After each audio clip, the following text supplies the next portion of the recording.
们不就是想要点东西，要点钱吗？你跟他们扯来扯去，扯什么呀？我的意思啊，就是在法院没有结案之前，你到底算不算单身，算不算离异？别人会怎么看我？你就是潘金莲，找了个西门庆，陷害亲夫，说亲夫重婚，你们俩到底离没离？你心里最清楚。你老公在外边有了孩子，有了女人，你还不依不饶的。你自己不有男人吗？两个都想霸着呀，一个修水表都不够使啊！我啥时候修过水表了？你拍！我给你打了！顾威，你别走，你别走，你听我说，你听我说，顾威。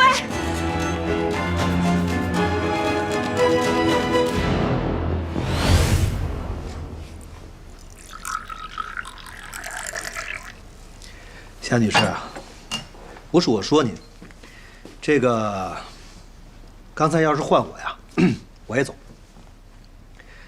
您想想，照您跟前夫那么个吵法，哪个男人站那儿受得了，对吧？我就是怕他有想法。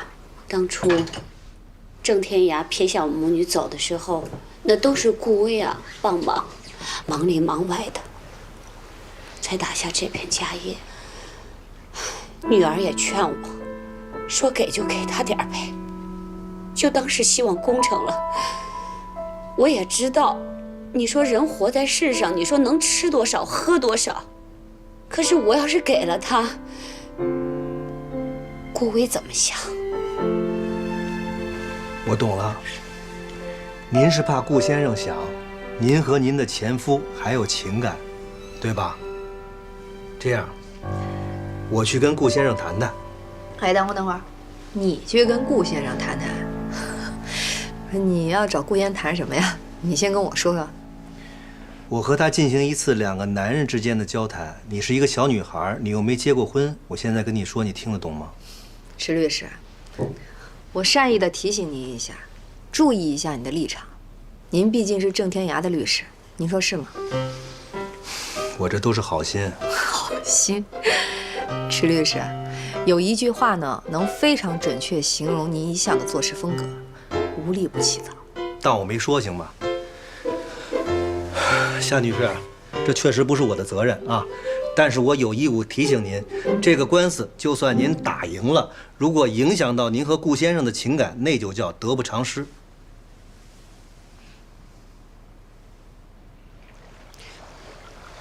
罗律师，你是我的律师，我听你的，你说了算。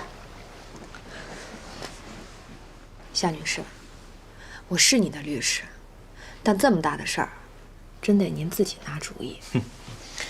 你这话说跟没说有什么区别吗？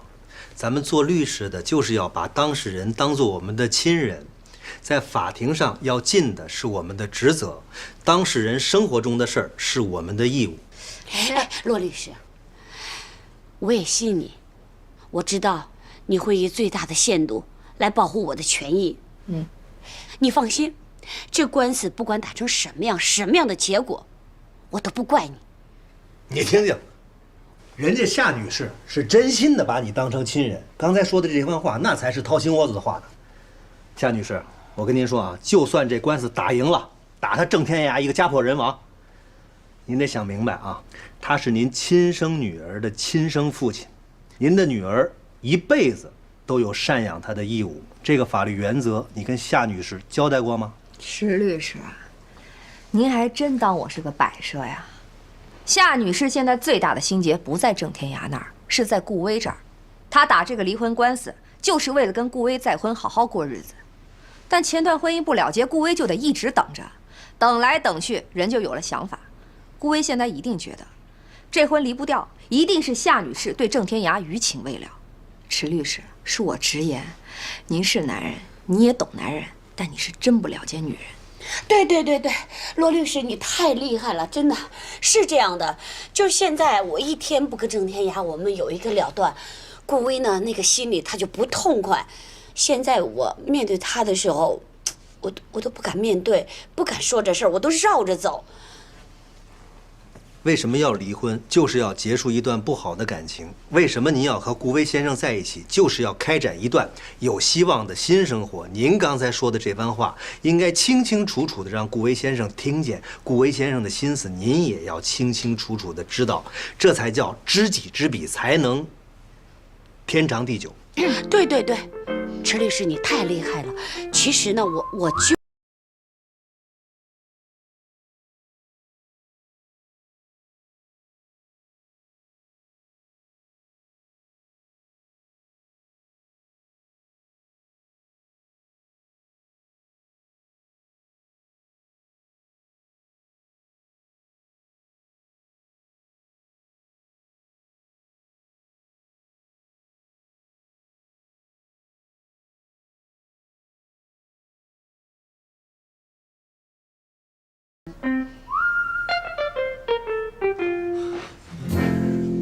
哎，干嘛呢？换衣服啊，睡觉。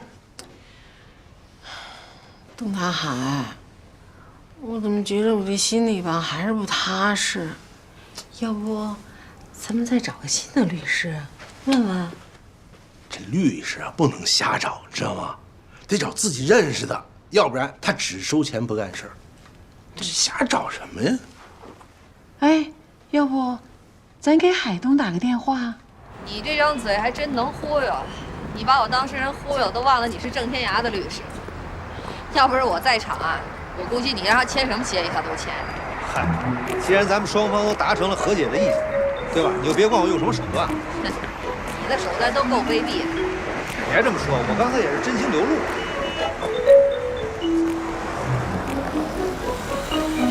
你回家吧。我不回家。你去哪儿？你捎我一段。咱俩不顺路。去哪儿你就知道不顺路。去哪儿你说？哎，我包落人车上，我怎么回去啊？借你钱吧，100够吗？借我2000吧。2000，你打车去虎溪啊你？那个，我跟朋友去趟夜总会。哦，走，2000够吗？够。100%利息啊，还4000。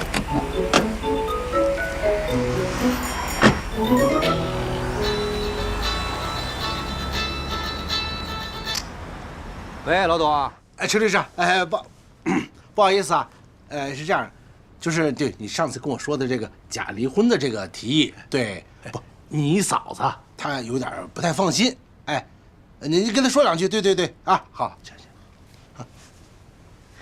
喂，池律师啊，不好意思啊，这么晚打搅你啊，我就是想问问，这真离婚跟假离婚有什么区别啊？这真离婚啊，这个肯定是过不下去了嘛，对吧？这假离婚，是以离婚为借口达到其他的目的。不是，那池律师，我就想问问，那我这个假离婚有多大风险啊？嫂子，这假离婚最大的风险就是假戏真做啊！哎，好，行了，我跟你说，那个，海东啊，你这样。哎，你这样，你那个做一个协议，哎，把我的钱和我们的房子，对，都给你嫂子，哎，你给我留一套小房子，就是花家地那个，对我要卖嘛，这2天就把手续赶紧办了嘛，好吧？啊，哎，好了，哎，谢谢啊，哎，好嘞。阿姨，你干嘛？我还有话没问完呢。哎呀，问什么问呢？啊，你看你啊。不是。脑子糊里糊涂的，问不明白，人家也听不懂，问多了人就是笑话啊！行了，别问了啊！再说了，这感情啊，要经得住离婚的考验，知道吗？这点信任都没有，真是。其实我也不是不信任你，我就是这心里不踏实，你知道吗？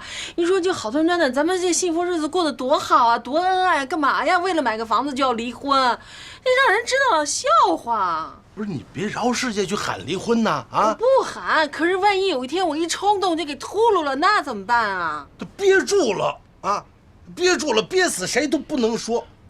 哎呀，这离婚呢得悄悄的离，你知道吗？然后把房子悄悄的买了，咱悄悄的再付了，不能饶世界去喊去。啊，行了，好了，我今天说了一天，我累了，睡觉了啊。好吧。哎，董大海，起来！哎呀，怎么了又？他还有孩子呢，这事儿怎么跟孩子说呀？咱可不能撒谎。哎，行了，别跟孩子说了，孩子留学，你跟他说什么呀？你让他好好学习，茁壮成长，这事就不用告诉他了，知道吗？行了，好，睡觉，换衣服，我关灯了。睡了。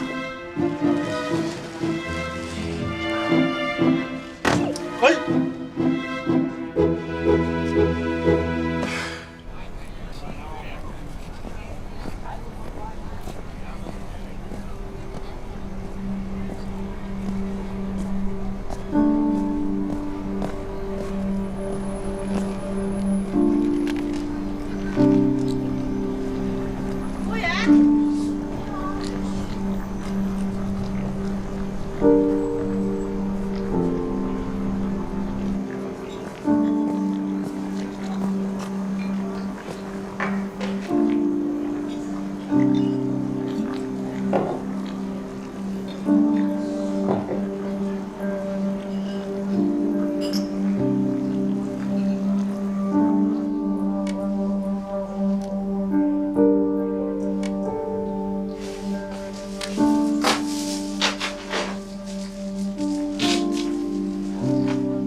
不睡觉啊？不睡，一会儿罗律师要来。他来？他来，我躲哪儿去？哪儿也不躲。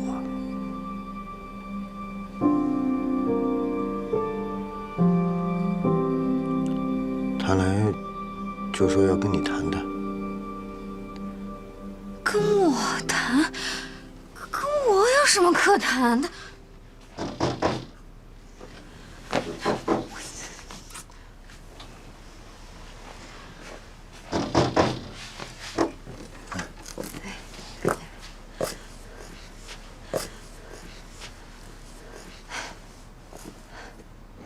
实话跟你说吧，池律师，我认识夏芳草之前呢，我就是一个保安，啊，但是话跟你说明白了，我啥时候都没有给人家去修过水表去，我就是有时候帮人家收电费啥的。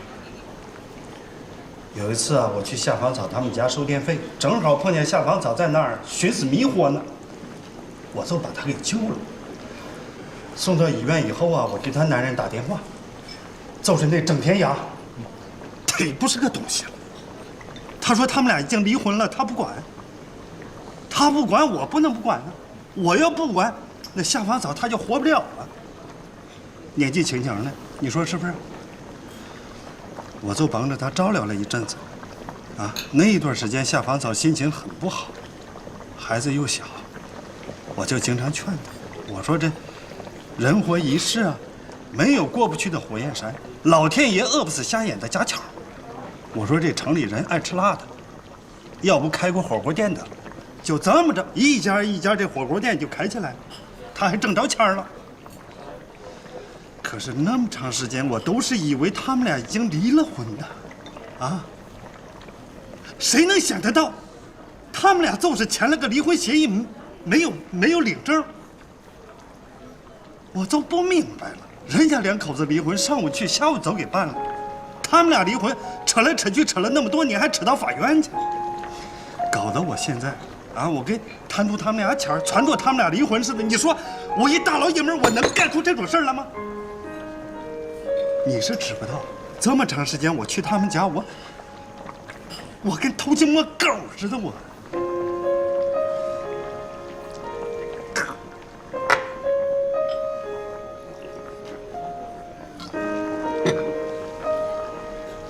男人啊，最要命的，哎，就是这张脸。这面子说好了是自尊，说不好那就是一道坎儿。像你这番心里话，为什么不找夏女士聊聊呢？就像你现在这样，把这番话藏在心里头，我告诉你啊，早晚有一天，你就是想说，也说不清楚。我现在我都说不清楚了。这不前2天他那小闺女给我打了个电话，电话里头说让我劝劝他妈，让他妈给他爸一些钱，说他爸现在困难。你说那是他妈和他爸打官司，和我有半毛钱关系吗？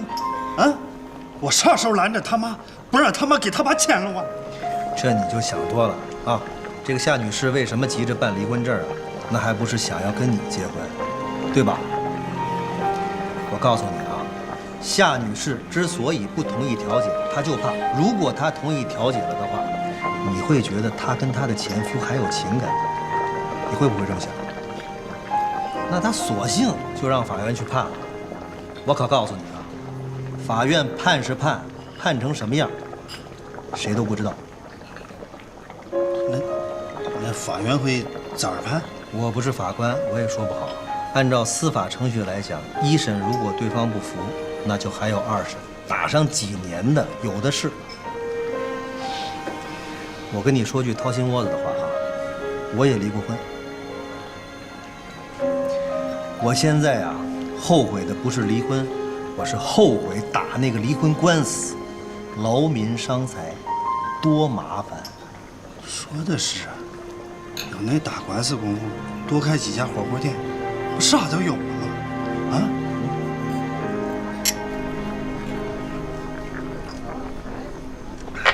您看，您非逼了郑天涯说当初没办离婚证不算离婚，他要是没离婚，您和他这算什么呀？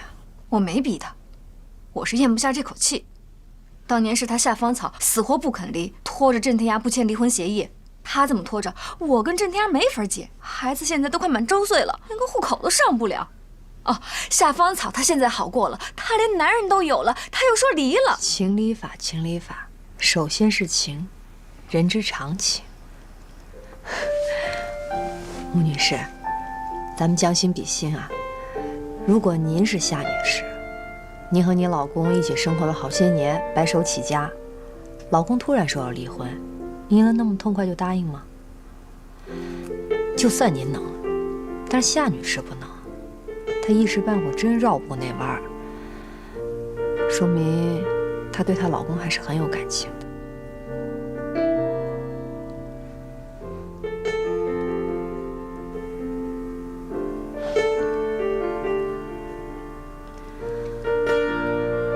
我当律师年头不长，但我也办过让自己后悔的事情。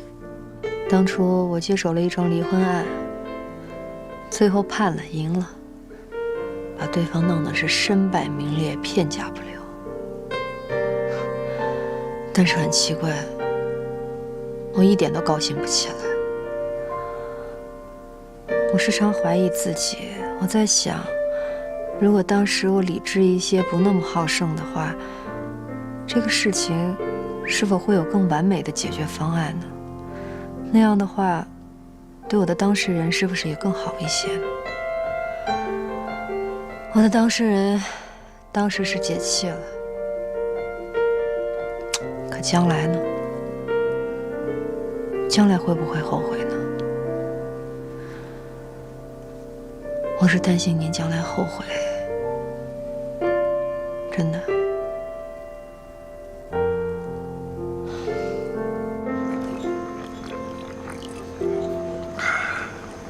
说实在的啊，池律师，我就是喜欢和你这种人在一起聊天，知道吗？有些律师一坐到一起就跟你谈什么法律啊、证据啊，一说那个我就脑袋都大啊。我们农村出来的，我们不讲啥都知不道，但是我们办事凭的是良心，是不是？我们讲的是人情味儿。我也一样。我跟你说啊，干了！这个咱俩现在啊，那是2个男人之间的对话，啊，我根本就没把我当律师，我是把你当成朋友。啊，不像有些那个刚出道的女律师，是对吧？对，她把官司打得越长，这个数额打得越大，她越高兴。为什么呀？钱啊，那都不叫朋友，说实在的，我早都打这官司早都翻了，就是那下坊草啊，打起来没完没了，跟上了瘾似的。你呀，你是真误会人家夏女士了，人这全是为了你。哎，我，你要不信，你现在就去跟他说，你说这官司咱们不打了，该给人多少钱给人多少钱，你看他答不答应你？你们现在最重要的是什么呀？是跟人打官司，打个好几年。你们现在最重要的是开始快乐的奔向未来的新生活，对不对？你有这么多家店，我要是你，我现在坐这儿吃火锅喝酒，我早找他去了。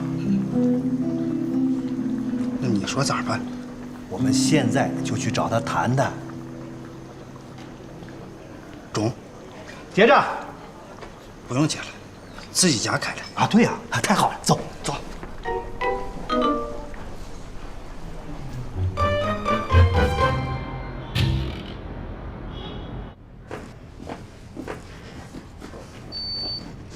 哎，等一下！哟，小罗，这么巧啊！石老，喝得够嗨的呀！有什么艳遇没有啊？你把池老师想成什么人了？这个纯喝酒啊3000块钱都花完了。我还没喝多呢，2000。看来以后得对池老的酒量刮目相看。哎，我的酒量你应该记得呀。忘了上次我在楼下给你捡戒指了。不要再提嘛。小罗，你怎么这么晚回来？相亲去了。我还能干嘛呀？这个相亲的对象怎么样啊？高富帅，跟您一样。哦，那结果呢？我没看上。来来，哎，您先，您先。女士优先。小罗啊，这高富帅里啊，确实也有档次之分，不是哪一个都像池老师这样有品位。哎，下回你要是再看不准，你让池老师帮你看看，池老师的眼睛啊，很毒的。哎呦呦呦，那我这后半生幸福就全都仰赖池老了。祝你美梦成真啊，好梦甜甜呢。See you 啊 ，See you。白痴。幼稚，虚伪。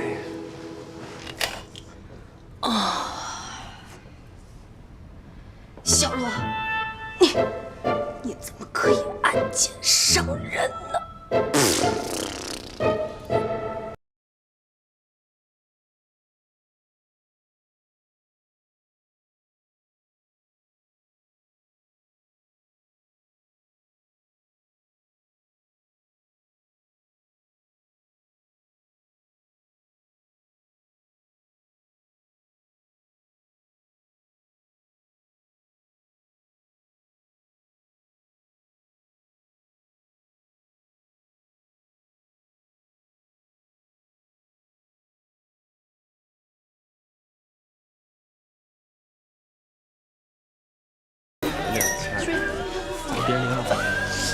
哎呦，你干嘛呀？你不让我练？我想你了。想我你不早点回来？我这不回来了吗？亲爱的，你别练了，身材的事你完全不用担心。这减肥的事，是没有自信的女人才干的。那你说女人的自信是哪儿来的呀？那女人因为漂亮才自信呢，漂亮就得减肥。那你再减肥也不能在家练啊，这多不专业呀！我告诉你啊，你再等等，再等几个月，我给你配一个私人教练、私人的营养师、理疗师。再不济，咱弄一个健身房。小群群，你今儿是不是生病了呀？弄一个私人的教练和健身房，那得多少钱呀？做我月群的女人，钱的事你就别担心了。妻贫富贵嘛，只要你喜欢的东西，我月群一定努力给你弄到。你今天口气挺大的嘛。那当然了，你知道吗？你很快就会成为上市公司的 CEO 的太太了。CEO 上市公司什么意思呀？想知道？我和我一哥们儿旭子，你见过啊？我们俩已经商量好几个星期了。我俩有技术，那有技术为什么老给别人打工呢？所以我们俩合计着合开一个高科技的公司。营业执照的事情，旭子已经去办了，注册公司需要500万。这旭子他那么有钱呢？什么有钱啊？他们家正好刚刚下来1000多万的拆迁费。哎，我给你看个东西啊。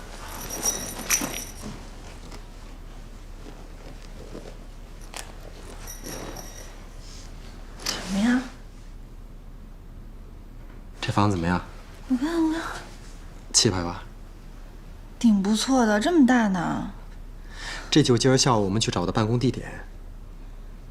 怎么样？不错。地点在北4环，挨着鸟巢，500平米的办公区域啊。今后我和他一人一个独立朝南的办公室。旭子可真不错，对你可真好。什么他对我好啊？这房子我是法人，我有份儿的。这公司啊，我们俩已经商量好了。这算是口头协议吧。这公司前前后后总共得花700万，我们俩一人一半。你哪来那么多钱呀？钱咱们随时都有啊，把这房子卖了不就有了吗？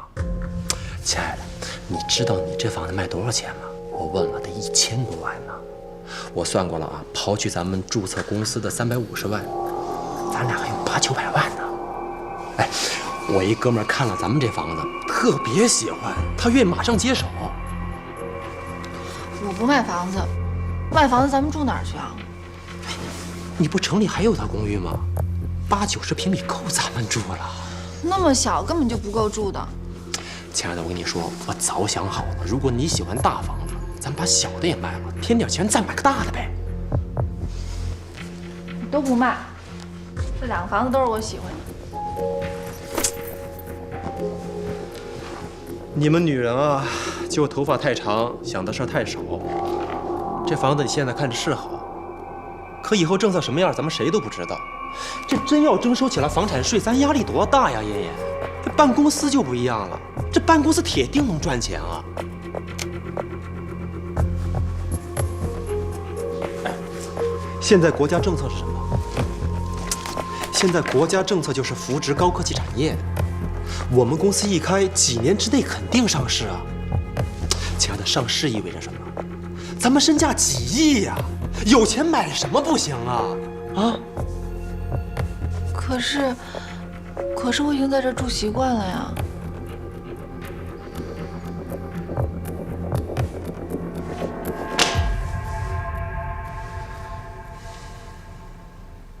我看你是和池海东住习惯了吧？你是不是就觉着这房子是他给你买的？我不是那个意思。你不是这意思，什么意思啊你？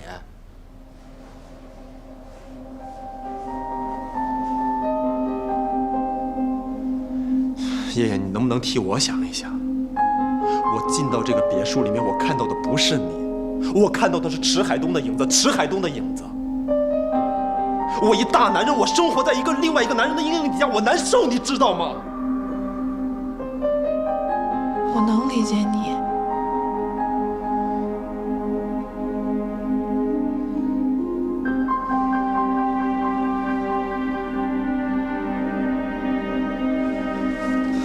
亲爱的，咱们得有自己的家，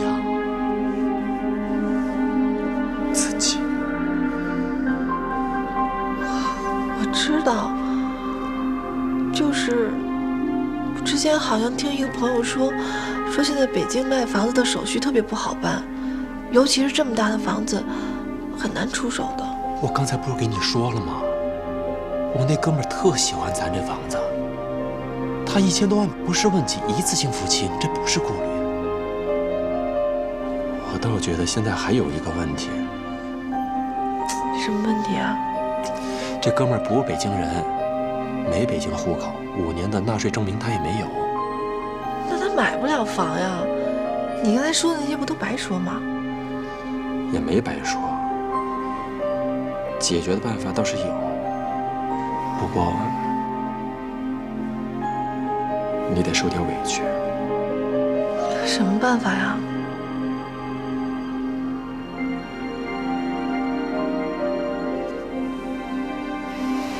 你和他假结婚。假结婚？昨天我连夜找了顾威。顾威？哦，就是夏芳草后来找的那个保安。我跟顾威晓之以情，动之以理，说通了顾威，我又带着顾威去找夏芳草。我说通了夏芳草，让夏芳草给郑天涯一个火锅店或者500万。500万啊？那要按咱们之前跟他签的合约来计算，我们的代理费那就是50万。对呀，我已经说好了，结果这个萝莉背着我去找的郑天涯和吴一，我不知道他跟他们俩怎么谈的，但他说到郑天涯心软，给夏芳草打电话，什么都不要了。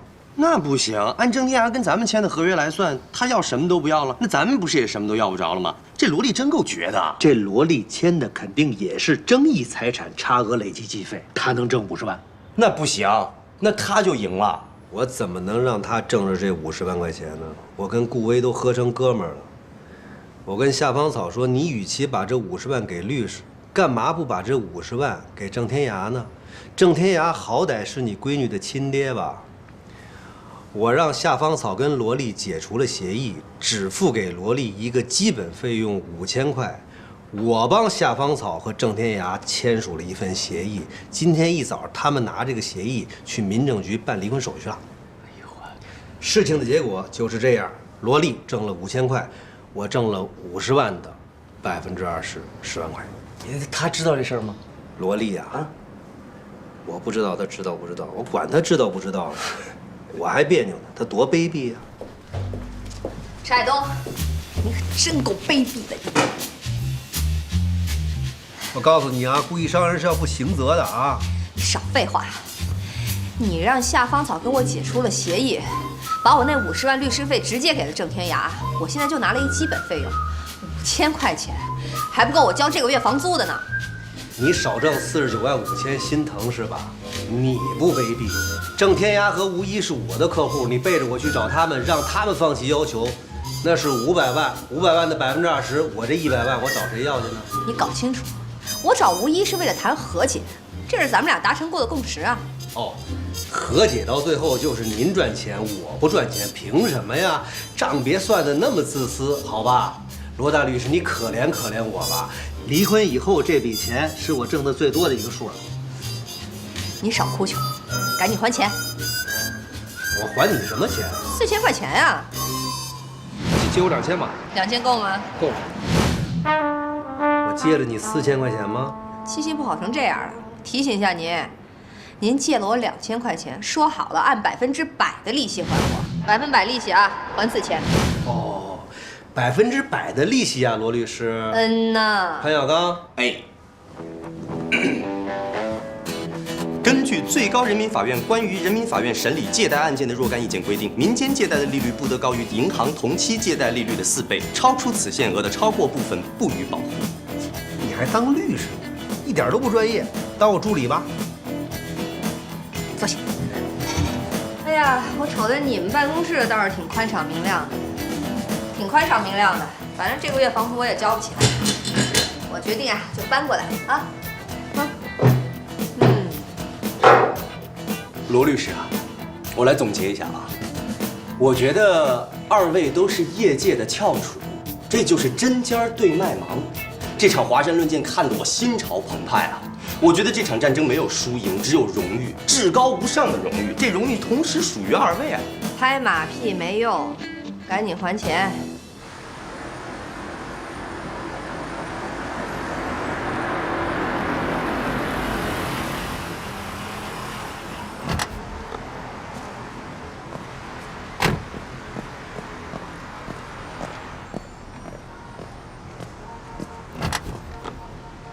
走吧。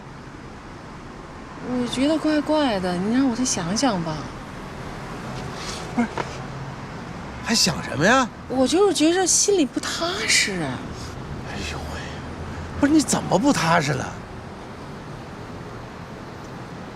你这样，上去啊，让律师好好跟你说。你要是相信，咱们就签；你要还觉得心里不踏实，这字儿咱不签了，婚咱不离了，行吗？好吧。哎，来，走啊！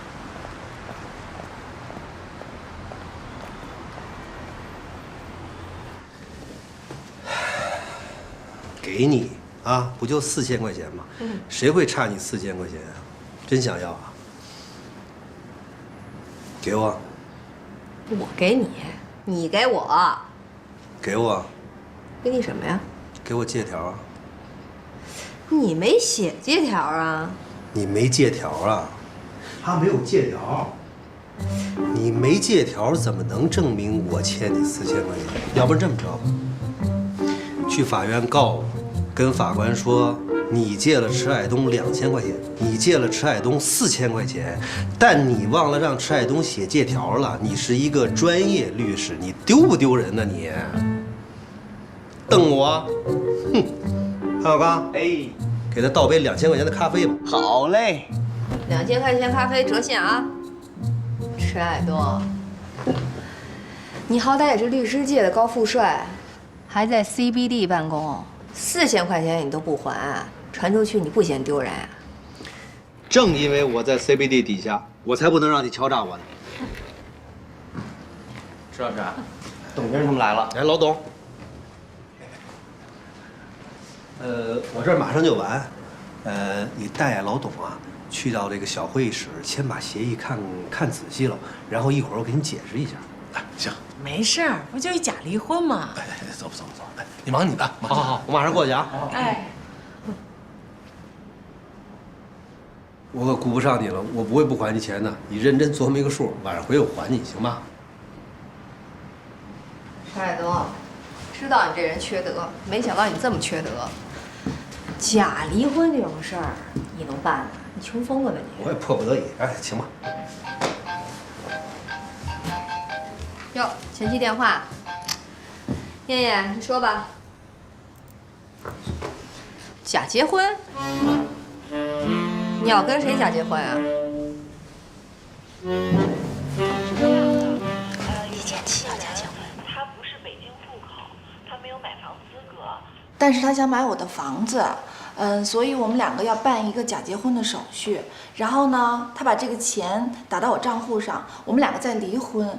我把这个房子呢作为离婚的财产分给他。我不知道我这么说你听明白没有？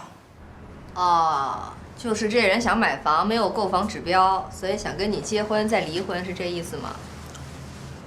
结婚没有假的，领了证全是真的啊！对方想干什么都行，夫妻是要履行义务的。燕燕，假结婚这事儿呢，理论上是可行的。什么叫理论上是可行的？碰见坏蛋怎么办？哪个坏蛋能有你坏？别闹！燕燕，我在外面办事儿，我一会儿上你们家找你去。放心，有我在呢，我给你办啊。罗丽，咱们做人得有底线。这是我前妻，你给她办什么呀？底线呐，许你给别人办假离婚，不许我给别人办假结婚呐。亲，你还是先把4000块钱还我，咱们俩再聊底线的事啊。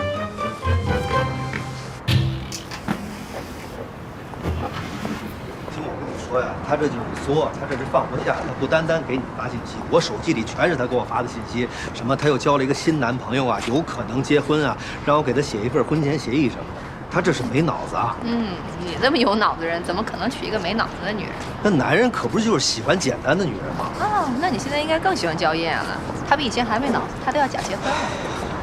我想告诉你的是，他之所以给你发信息，是因为我让他找你，你让他找我。我让他事事都问一下你，因为你是个专业律师。如果你事事都帮他把一下关的话，他就不至于吃更大的亏。如果他能像你一样坚强、独立、有脑子，他才能有好的未来。你不是说男人都不喜欢我这样复杂的女人，都喜欢那些脆弱无知的芭比娃娃吗？那是我生命的无知，好吧？我只求你一件事，别让他做这种没脑子又不合法的事儿。假结婚的事情呢，您就不用操心了。楼上那对假离婚的客户啊，都该等起来。